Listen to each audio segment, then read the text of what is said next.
how do people prepare for let's say, for the first psychedelic experience? What do they have to do in order to get themselves ready before the experience? Well, having intention is very important.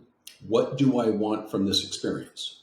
It's a very simple question, and I recommend that you chunk up to the highest level. What is it you want from this? And it doesn't have to be very specific and not nuts and bolts, but what am I, what will that get for me? If you keep asking your question, like, what do I want that for? What will that get for me? You'll keep getting a different answer and kind of move up to the highest level of what you're doing this for. And that's something that you figure out. And then during the journey, you just let it go. Once it's in your mind, it's in there.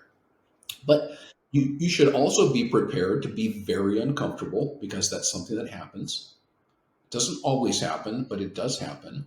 I recommend that if it's your first time, you have someone there, whether that's a facilitator, you're in some sort of ceremonial setting, or you have a sitter with you, that's someone just to help you if you get into some trouble and you feel uncomfortable and you want to hold a hand or have someone listen to you. I recommend that.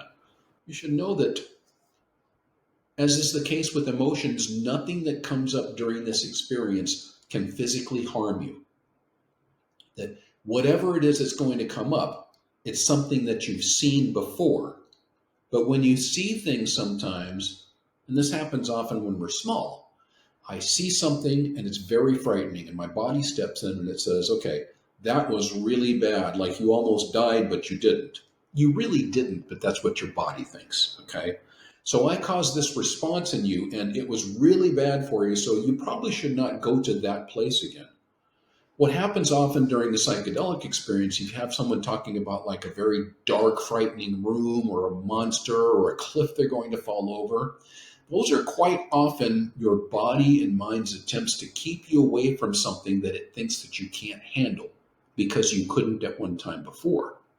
And this is often what causes fears in us. Something happened a long time ago, and our body says, you can't handle that. That was very, very bad before, so I want you to stay away from that, and I'm going to cause a response or reaction in you when something like that happens so that you don't have to be faced with that again. That becomes something that's hard to approach during a psychedelic experience. Like in every clinical trial, they'll tell you if you see something scary, go toward it.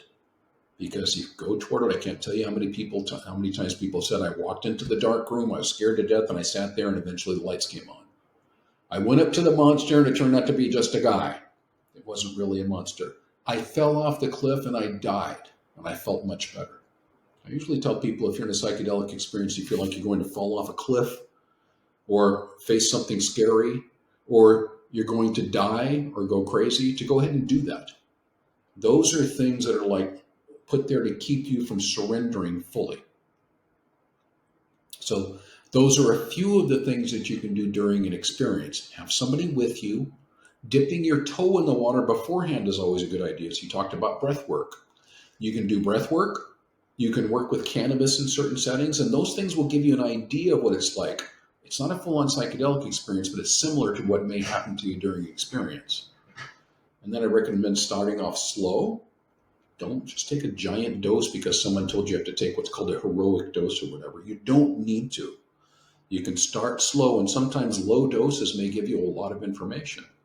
And then I always recommend having someone to talk to or work things through with after the experience, whether that's some sort of coach or therapist or whatever it is. What's up, everyone? If you enjoyed that, then press here to watch the full unedited episode. And don't forget to subscribe. I'll see you next time.